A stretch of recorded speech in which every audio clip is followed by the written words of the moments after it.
Well, I'm going to wait a few minutes for people to start showing up, but this is the first class of Phallus 101, so welcome. There's no one in the room yet, but I'm looking forward to this. This is going to be fun.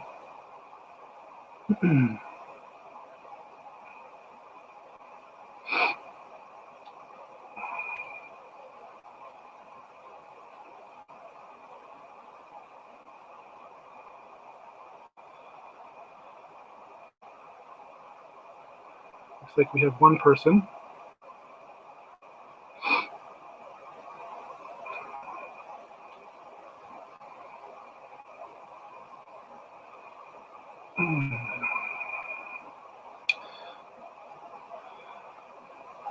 So I'm going to wait a couple minutes for people to show up. Now, give it a couple minutes. It's so hot today. Like, it's ridiculously hot. What is the temperature? It got really hot really quickly.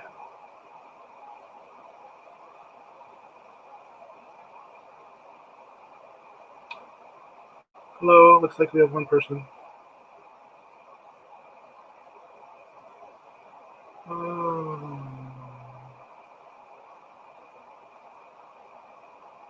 Wow, it is 79 degrees,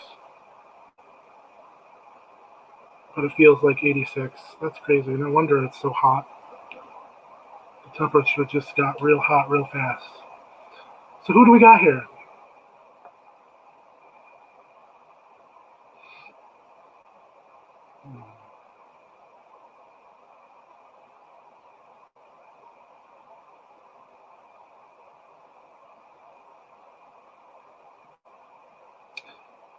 Well, whoever's there, I'm waiting a couple minutes for people to show up before I get into the class.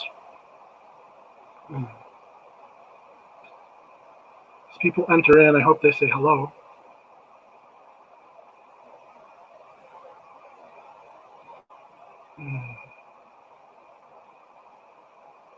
Hi, Jack.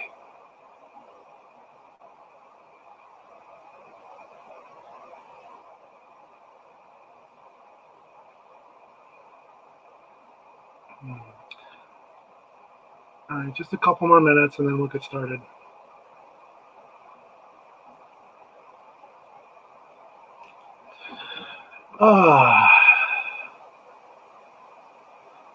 Hey, Jack, what is the weather like where you are? Is it like ridiculously hot, humid?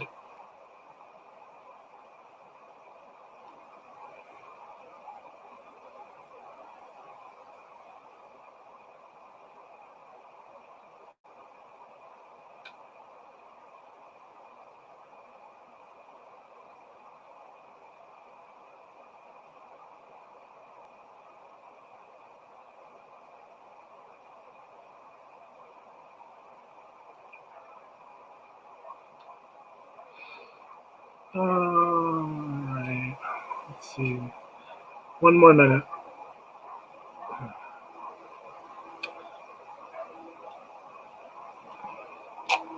People need to be on time for class.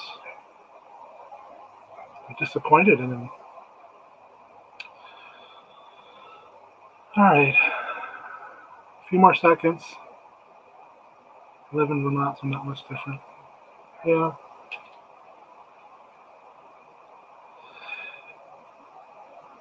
All right, 30 seconds, and then I'm going to start.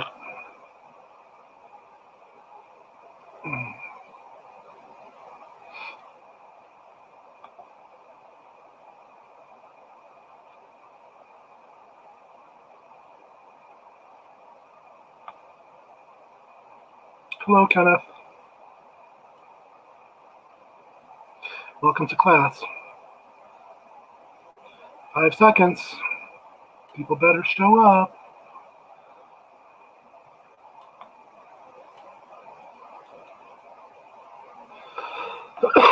All right. Hello, class. Welcome to Phallus 101. I am Brother Antonello, and I will be your teacher. Our lesson for today is penis. Yay! Penis. Now, I'm sure some of you are wondering, Brother Antonello, why are you always so enthusiastic about penises? Well, today I'm going to teach you about my spiritual practice, which is called Autoerotic Phallicism. This lesson is divided into 2 modules.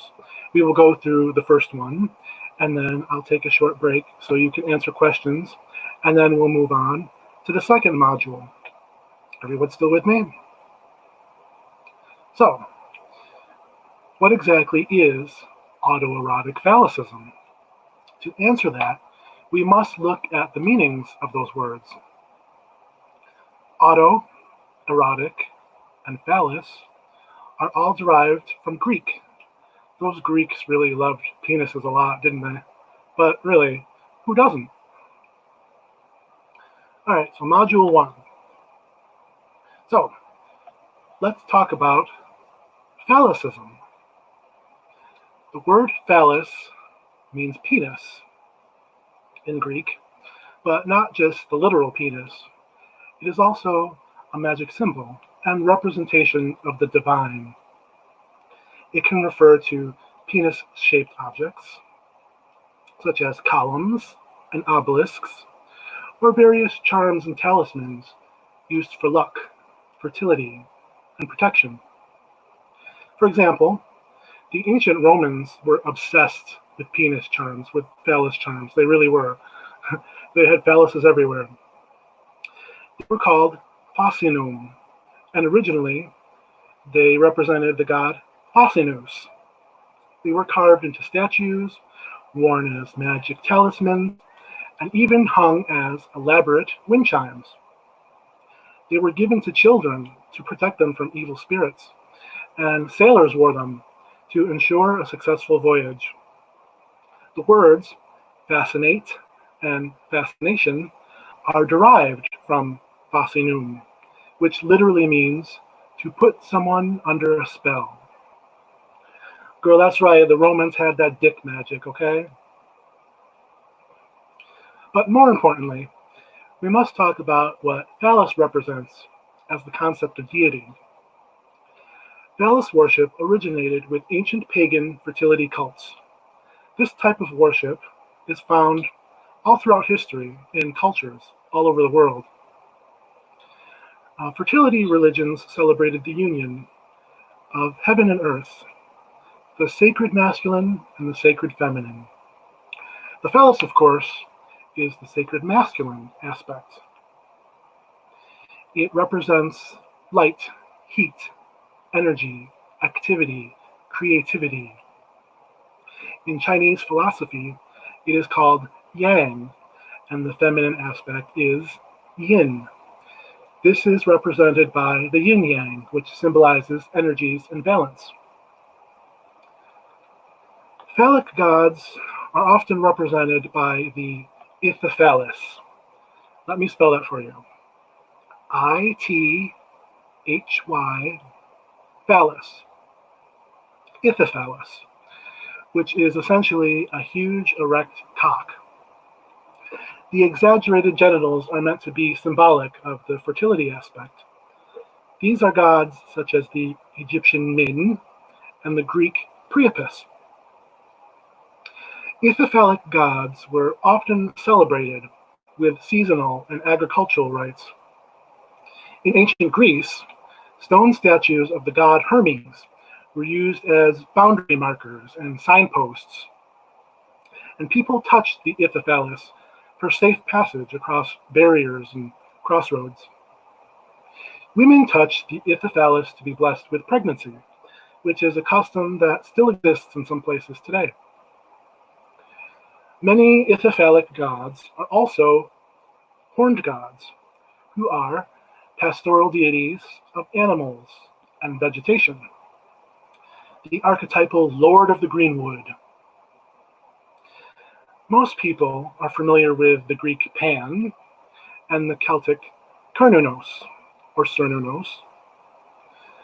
The horn is a phallic symbol, which signifies our animalistic appetites. It represents our primal, carnal nature, our wild, unbridled lust. It is the origin of the word horny, meaning sexually aroused. Now you know.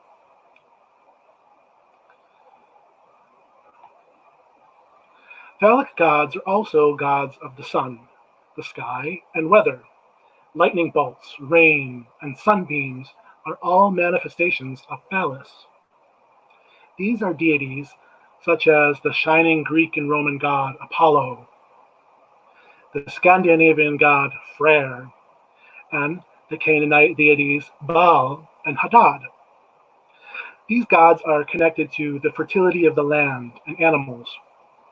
Our ancestors needed to eat to survive, which meant praying to the phallic gods for good weather, so the crops could grow and livestock could thrive. So the phallus was connected to the land, to nature and crops and fertility and agriculture. Remnants of ancient phallic practices still exist today. In Greece, they celebrate Phallophoria, which is the fertility festival of Dionysus, the god of vineyards and wine, who was also known as Bacchus by the Romans. In ancient times, this celebration was known as Dionysia or Bacchanalia, and was celebrated with wild drunken orgies, those infamous Bacchanalia orgies. In Japan, there are fertility festivals, such as the Kanamara Matsuri, in which a giant wooden phallus, like this one, except much, much larger, the giant wooden phallus is carried in procession throughout the town while all the attendees eat phallic pastries and candy. Imagine people of all ages sucking on penis-shaped lollipops. It really is quite a spectacle. In the country of Bhutan, phalluses are painted on houses and buildings and hung above doorways to protect against evil spirits. Tourists can even purchase their own phallus memorabilia. In Thailand, these phallic talismans are called Palad Kik and are similar to the ones in Bhutan, as well as the earlier example of the ancient Roman Fascinum. In India, the lingam, or phallus, of Lord Shiva is very sacred and is represented by a stone pillar. Nowadays, the lingam is more of an oblong egg shape, but the most ancient lingam were distinctly phallic. There are all sorts of rituals and customs associated with it, including dressing it with garlands and pouring milk over it. All of these examples demonstrate that the celebration of Phallus has never completely disappeared. But how does all of this apply to the modern man? We don't quite have fertility cults in the same sense anymore, and most of us are not farmers. But we can still connect with the ancient powers in modern ways. Modern Phallicism is less about fertility of the land, but it is still focused on energy, creation, and growth. It is about finding our connection to those ancient powers, which are inherent in us all. So that is the end of the first half of the lesson. And so how's everyone doing so far? You still with me? Are we learning and having a good time? So we're going to take a short break for questions. And I want to give you all a moment to digest this information before we continue. So does anyone have any thoughts or questions about phallus worship and mythology?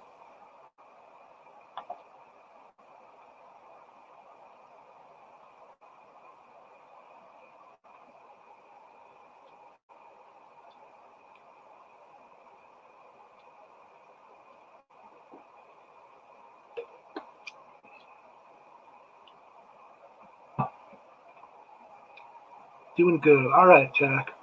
Good. That's what I like to hear. We're doing good.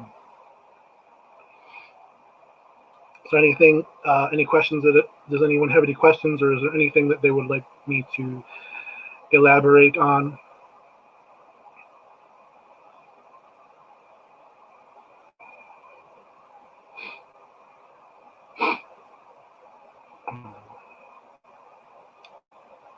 Because I've been interested in Pan and Cernunnos.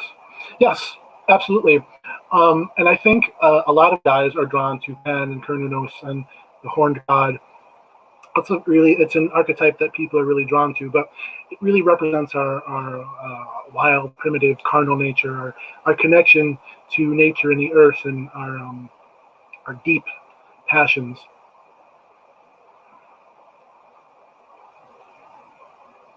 Wild, animalistic sex. But the word horny is derived from horn, from the horned god.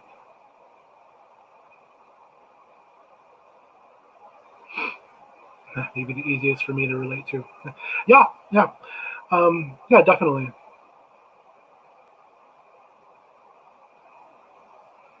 He's a fire god.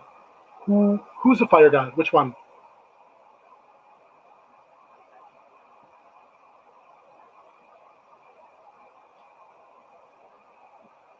I'm gonna see if I can do this.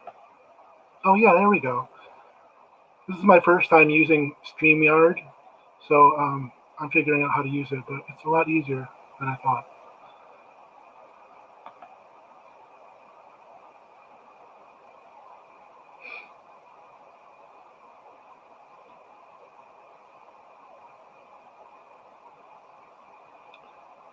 Is there an Asian penis celebration?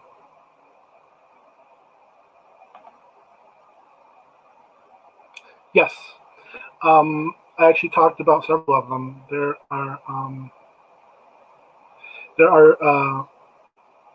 surviving penis phallus traditions in in India and Japan and Bhutan and Thailand and other places. So yeah, there are lots of Asian penis celebrations. Many of them are derived from Hinduism, ancient Hindu practices, which carried on into the modern day, and many of them are within the modern context of Buddhism, but they are derived from more ancient, localized religions, like in Bhutan, for example, the Bon or Bon, B-O-N, religion is the native religion of that area, and the phallic traditions come from that, even though Bhutan is primarily Buddhist now.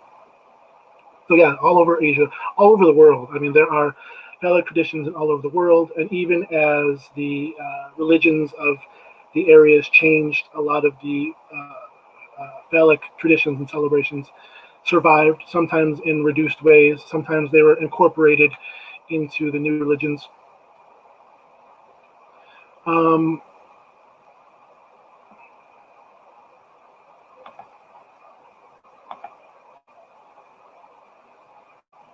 Agni. Is that how you pronounce it? Agni, I think. That is, I think that is a Hindu god, if I'm not mistaken. Agni. Correct me if I'm wrong, but I know I've seen that name as a fire god. Either Hindu or Egyptian.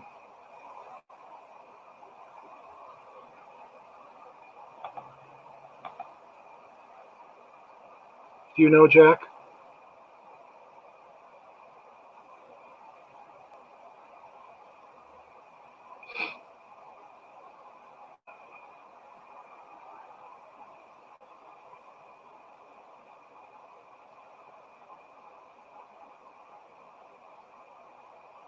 I think so. I want to see how you pronounce. Actually, I can just Google it since I'm right here. Let's see.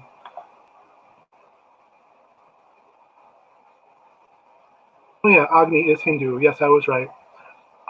It looks like it's pronounced Agni. I think Agni is what it looks like.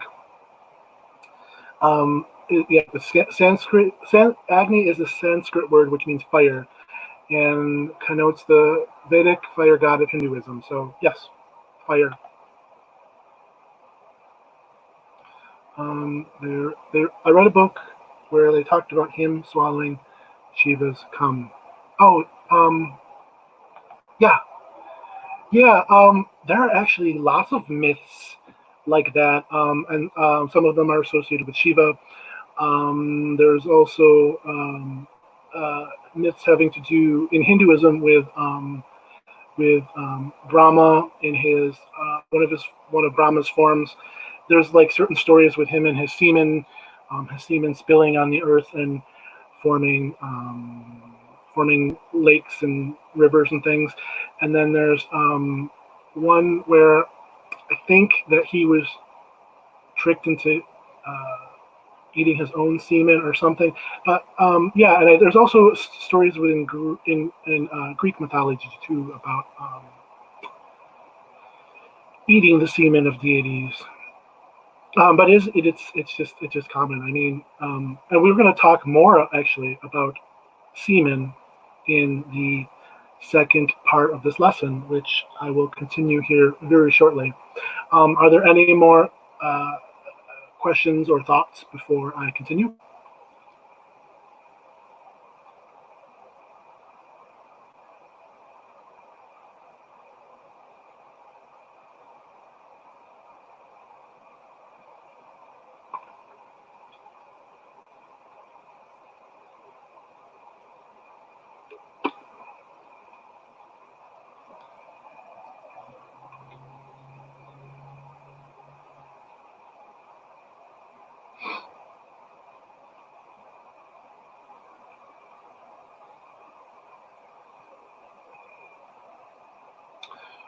All right.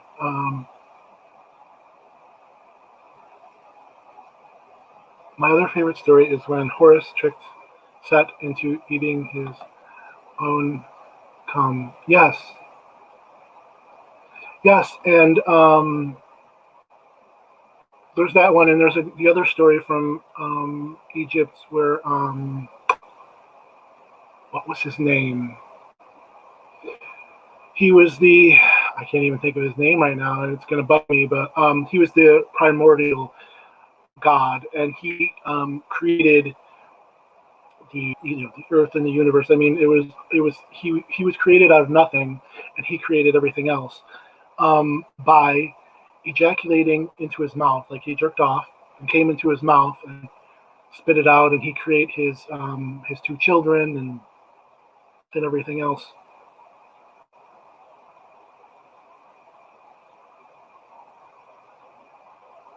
All right, so a couple more seconds, and then I'll continue.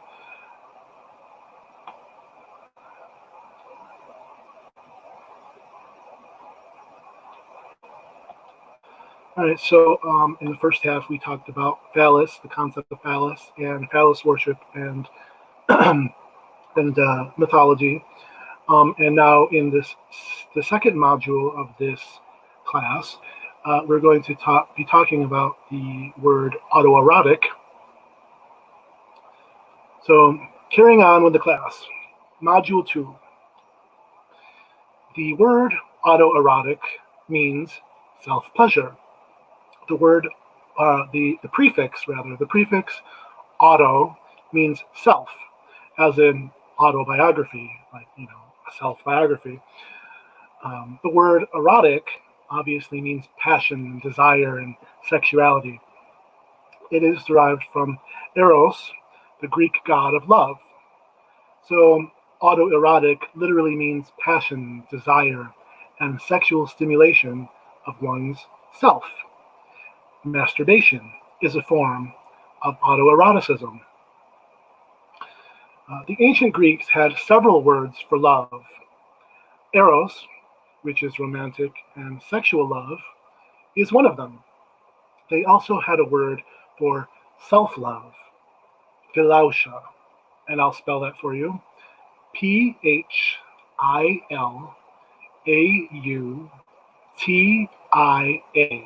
Philautia. It means self-care, self-respect, and self-kindness. The self-love practices of autoeroticism, hold on a second here. The self-love practices of autoeroticism are actually a combination of eros and philautia. It means making love to yourself. Love your penis, love your body, love all of you. You are a sensual creature, worthy of pleasure. When you feel that love inside you, it nurtures you and changes your world. Self-love is important. My motto is, go love yourself.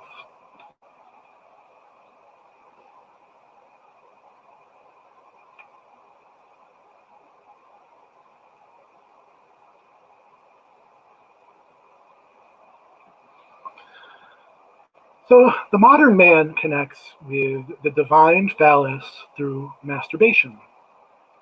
Many people treat masturbation as something shameful, but we need to remove that stigma. It should be a source of joy and inspiration, not shame or fear.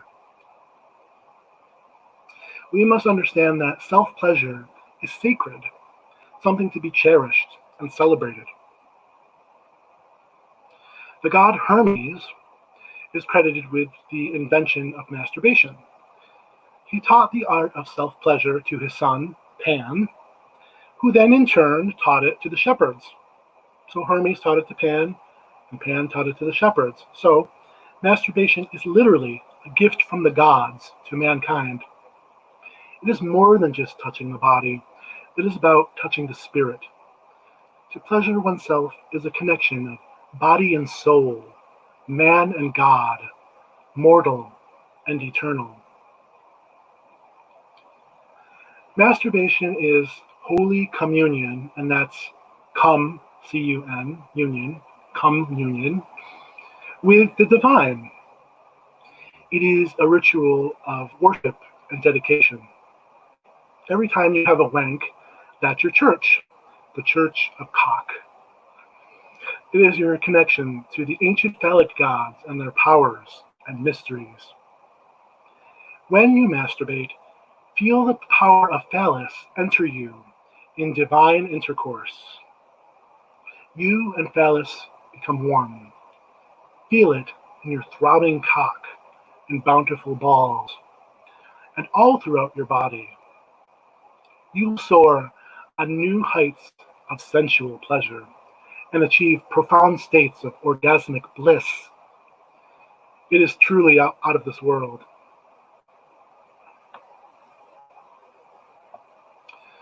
One thing you must understand is that your penis is a lightning rod between you and the universe. It is your magic wand. You can learn to tap into your phallic power, build the sacred fire within you, and harness your erotic energy for magical purposes. Many people think of sex magic as only between couples or groups, but I say that masturbation is the highest form of sex magic because the energy comes from within you. It is personal and empowering. Let your penis be your beacon of light and inspiration. Now, we must talk about semen, the holy fluid. Your cum is a blessing from Phallus. All seed is sacred. It is the source of creation and the impetus of growth. Within each sperm lies the mysteries of the universe, the wisdom of our ancestors, and limitless potential.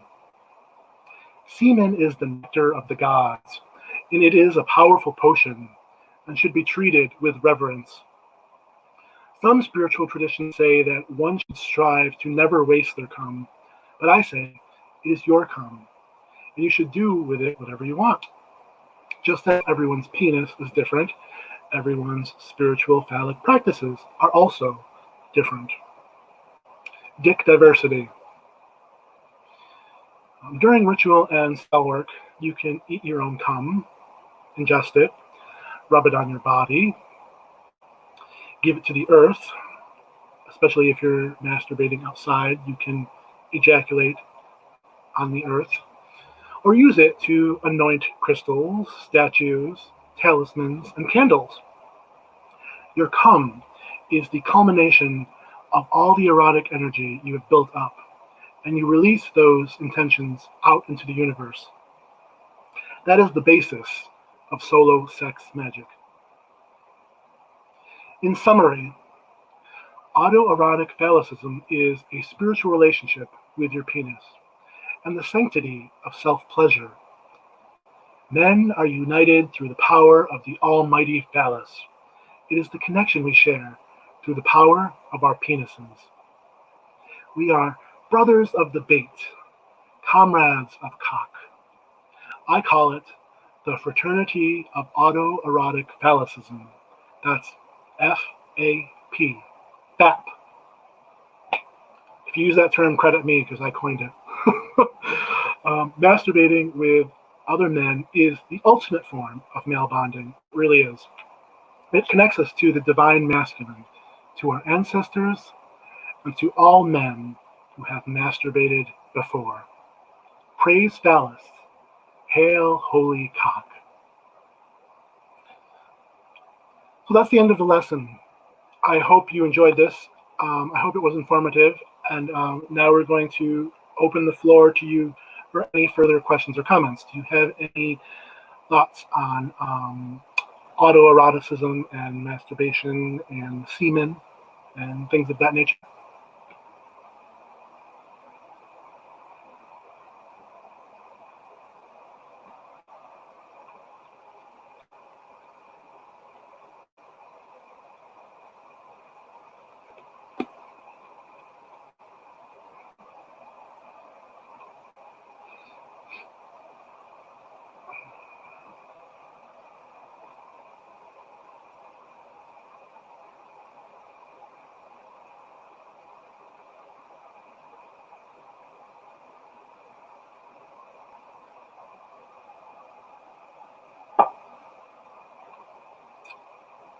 Any other comments or questions? I'll give you a couple minutes here before we close up.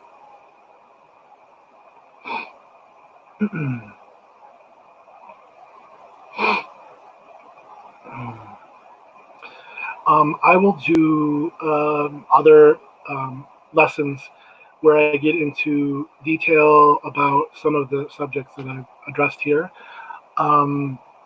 Solo sex magic is one of them. I actually did a video, one video on crystals and stones and solo sex magic a while ago, and I never followed up on it. So I will be incorporating that into the Phallus 101 curriculum.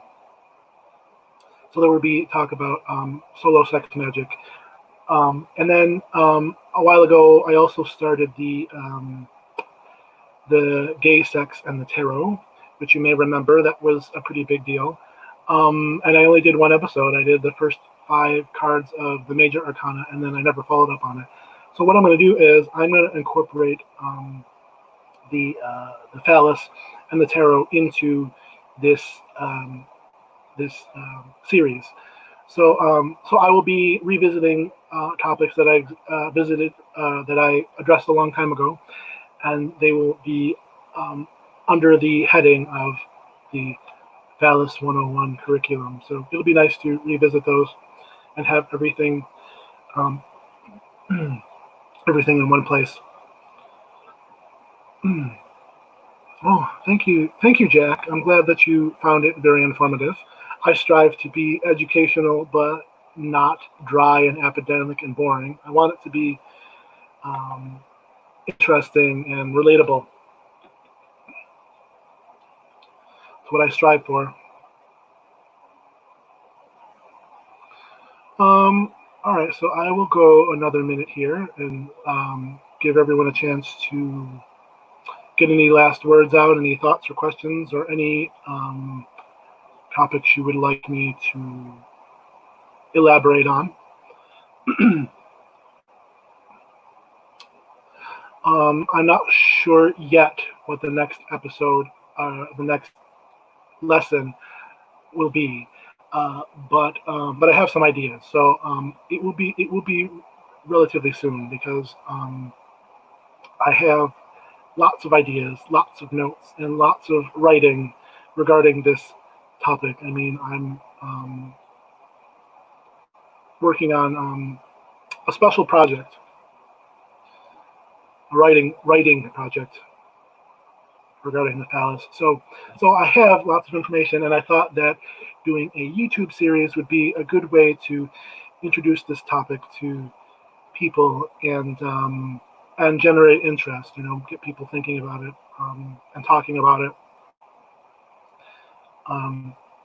and also to announce my return to YouTube after a hiatus. But now I have something to talk about, and it's something that you all enjoy. And I'm happy to share it with you. So I'm really glad that you found this class informative, and keep in touch. If you haven't already, please, where is it? Like and subscribe, please, and watch the playback later. And if you have any further comments or questions, you can leave them in the comments down below. If you are in touch with me outside of YouTube, you can also message me. I'm always happy to answer questions regarding this topic. So thank you. Thank you for being a part of this class. I'm glad that you enjoyed it. I'm glad that it was informative. And I'm looking forward to seeing you all next time. So take care, and praise Phallus.